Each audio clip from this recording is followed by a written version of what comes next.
serious, with serious consequences. Even on a first DUI in Alabama, you can be sentenced to up to 1 year in jail. You can also be fined $600 to $2,100 and pay court costs anywhere from $200 to $300 up to $600. You can also have your license suspended for 90 days or revoked for a year depending on the circumstances. And you can also be required to install an ignition interlock device on your vehicle if you meet certain criteria. And you could be required to attend the court referral program as well. We understand how you feel. We've represented 1,000+ people on DUIs and have handled thousands of cases throughout the state of Alabama. We know that you're scared. We know that you're anxious. We know that it is very, very difficult to decide which attorney to hire to represent you. The one thing that you need to know is that you definitely need an attorney to help you through the web of pitfalls that are out there, because DUI defense is very complicated if it's done correctly. It's just hard to know for you as a layperson exactly who to hire, or if what someone on the phone with you or who is conversing with you is giving you the correct information. There's some criteria that I suggest that you go through, and this, I believe, will help you in determining whether you're hiring somebody who is a DUI attorney rather than simply some attorney out there who will take your DUI if you hire them and pay them the nominal fee that they are going to charge. The first thing that I think that you should ask is whether the attorney is a member of the National College for DUI Defense. This is a very solid organization that has been around for many years and is focused on the education, training, and is information-based for attorneys to learn about and practice and network and connect with other attorneys who primarily handle drunk driving cases. It's very important, if you are seeking out the best representation and if you are seeking out the best result on your DUI, that the attorney that you hire is a member of the National College for DUI Defense. The second item that is a necessity, in my opinion, is that the attorney that you retain to help you with your DUI case in Alabama is certified per NHTSA, which is the National Highway Traffic Safety Administration, to administer standardized field sobriety tests. These are the same tests that you were asked to perform on the side of the road. It's very important that the attorney that you hire is trained in these tests and is familiar with these tests, because as I'll go over in just a minute, there are many issues and items that you can spot if you're trained in these tests and you're trained what to look for. You're going through the same training that the officers go through during their certification process. And it's not just about the tests, it's about the arrest process. It's about the phases of the arrest process, the vehicle in motion phase, the personal contact phase, the pre-arrest screening phase. You know, there are most attorneys out there that are unaware of those issues that they need to be looking at to determine whether there is a legitimate legal argument, or it will help them to uncover a factual argument in your case in order to get you the best result possible. You also need someone who is very experienced and well-versed in the driver's license aspect of your case.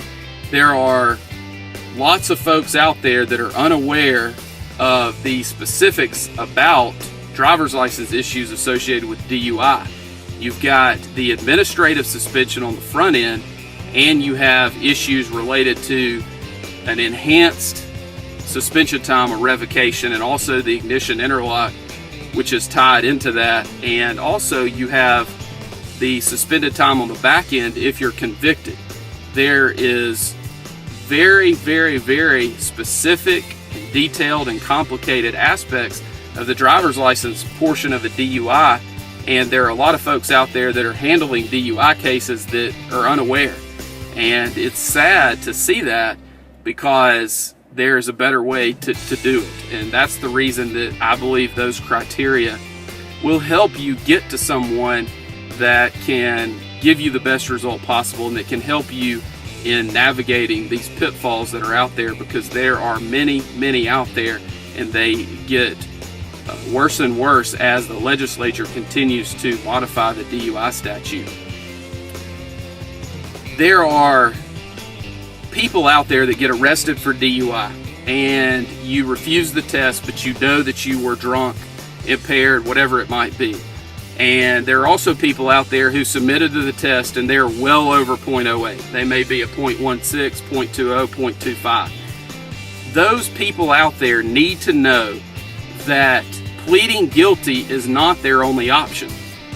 They need to know that there are lawyers out there, such as myself, and there are other good DUI defense attorneys in the state of Alabama that know how to litigate these cases, know what to bring up, and know how to handle these in a way that is going to get you the best result possible. And it's very important that you hook up with and work with someone that understands the ins and outs of DUI defense, because even though you may feel like your case is hopeless, there is a way to suppress some of this information, to suppress some of these tests, to keep information out of evidence, or to negotiate and work something out so that charges may be dismissed or reduced for a non-DUI disposition. Because our goal in every single DUI case that we handle is to either have the DUI dismissed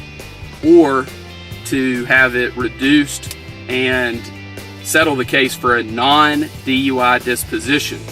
If those two things are not possible, the next step for us is trial.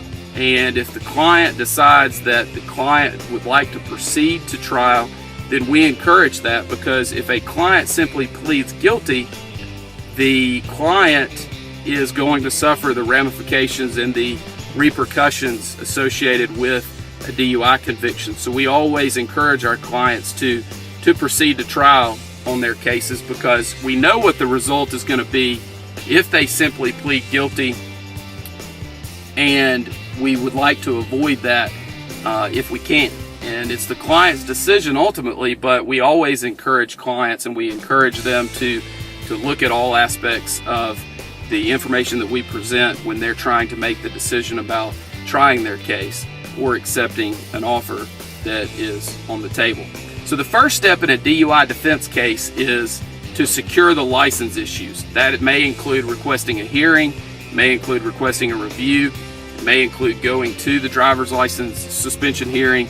It may include filing a lawsuit against the Alabama Department of Public Safety. But no matter what stage you're in, whenever you choose to retain us, we evaluate it and go through a very sophisticated process and procedure that we have put together to handle these cases in order to give our clients the best chance of success on their cases. The next thing is for us to gather information from you and about you. We have a very extensive questionnaire that we will either go over with you or send to you, or you can pick it up from us, and that gives us lots of information about you and helps us to humanize you with the prosecutor and the other parties that we will be dealing with on your case. We will also give you a plan of action. A lot of people get worried because they feel like they're not doing anything to help their case. And we'll give you a plan of action and things that you can focus on. And we'll counsel you not to worry about your case or worry about the outcome, but let's focus on the process. Let's focus on what you can do today to help you as a person, but also to help you with your case.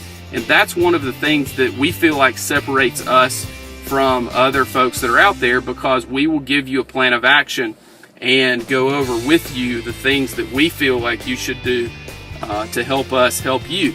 And it gives folks a lot of comfort in doing those things, and those things always help and they never hurt, and we feel like it's important for you to take the action steps that that we give you. The next step that we go through is we'll file documents with the court, and we get to choose what documents those are. We'll file a notice of appearance, usually a motion to continue, and we may also file other documents at that time as well. Depending on where we are, we will then decide at what point in time we need to file discovery motions, and we look at those based on a court-by-court basis and also a case-by-case basis, depending on what the issues are and depending on whether that may help our case at that point or might hurt the case. And of course, we don't want to do anything that could be detrimental to your case at that time. At that point, we begin prepping for the initial appearance, and that includes putting everything in an order that is accessible and collecting documents and other items that you have completed. And then we begin, of course, moving towards that first court date, whenever that might be, whether it's on the initial court date or usually the case would be continued at some point. After that, we begin the evaluation process of your case. We look at every single aspect of DUI defense in order to give you the best result possible. We look at any defense that might be available that is out there. If there was an accident, most people think that an accident case, they think this: I had an accident, I was impaired, I'm guilty, I need to plead guilty. And that could not be further from the truth. Accident cases are very, very tough for the prosecution, and there are a lot of folks out there handling DUI cases that are unaware of that. They just don't know the ins and outs of the accident issues in a DUI case.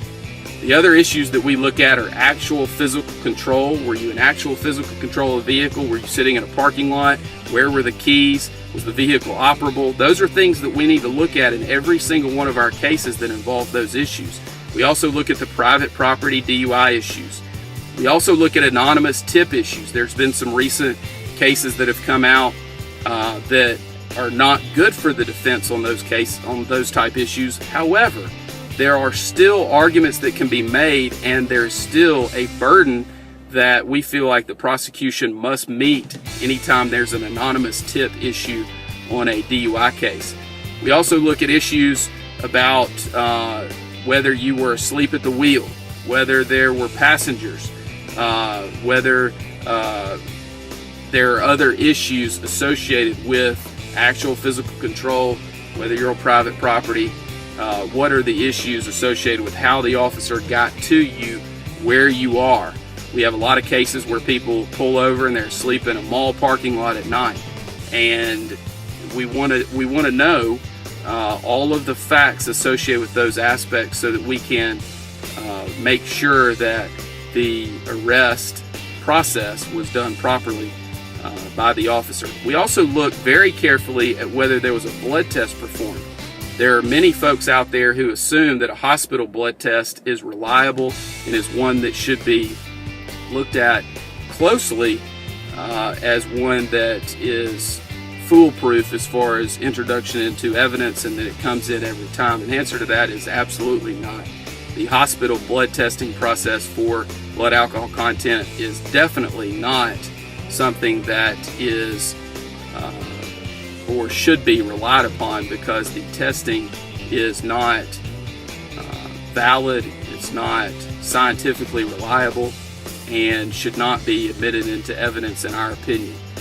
We also look at the process that a state trooper may have had blood drawn at the hospital provided to him, and he uses the blood kit and sends it to Alabama Department of Forensic Sciences in order to have the blood tested there.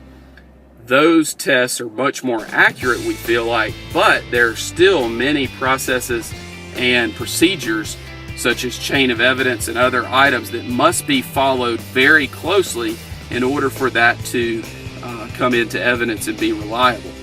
We also look at any issues that are associated with your case related to the Draeger breath test and any issues that come up there, whether it's the 20-minute deprivation period, whether you may have had mouth alcohol, whether you burped or belched during the 20 minutes prior to the test. There are implied consent issues where you provided proper implied consent warnings associated with the suspension of your license if you choose to refuse the test.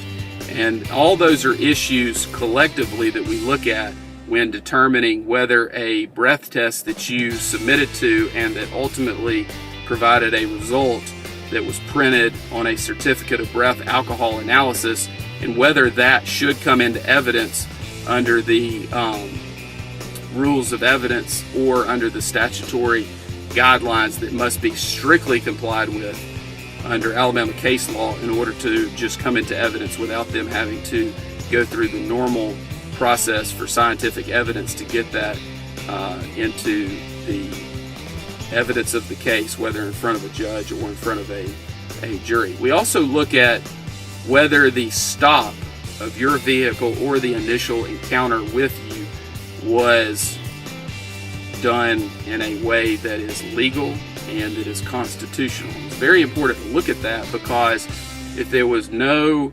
reasonable suspicion of violation of the law, then the officer should not have pulled you over.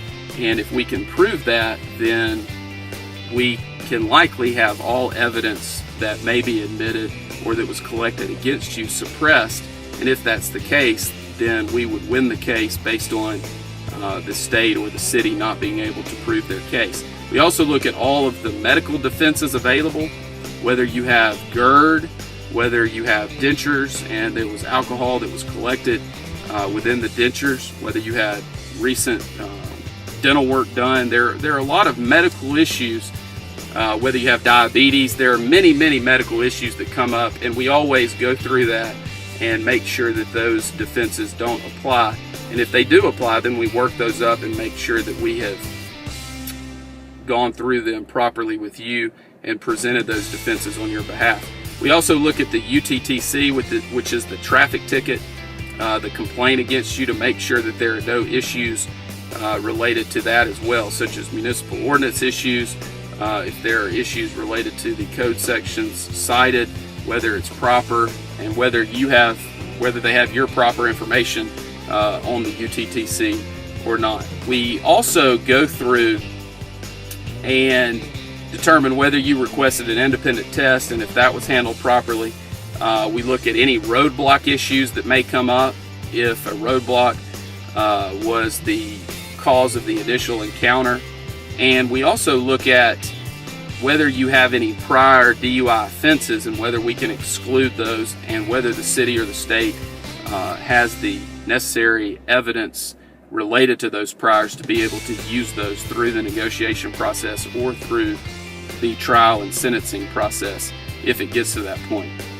The next thing that we look at, and a very important aspect of the case, is the Standardized Field Sobriety Test. And I am certified as an instructor in field sobriety testing and also as the administrator of the test. And going through that process and reviewing, hopefully, a videotape, definitely the trooper or the city officer's notes related to the field sobriety testing, the process that they have to go through in order to come to a decision to arrest you for DUI is one that has to be followed closely, because otherwise they are simply going through the motions and not doing it properly and arresting you not based on sound evidence or based on logical conclusions from their observations, but just running through the motions so that they can get to an arrest at the end.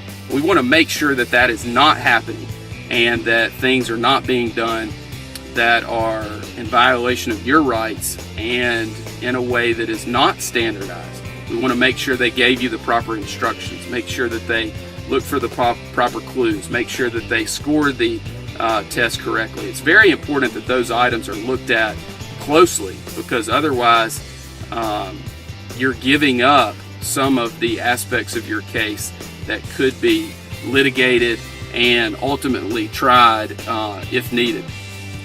The other options that we look at after we've gone through the full analysis and talked to the client about every aspect related to their DUIs, we determine if there are any triable issues in the case and how likely it is that we would succeed on those issues.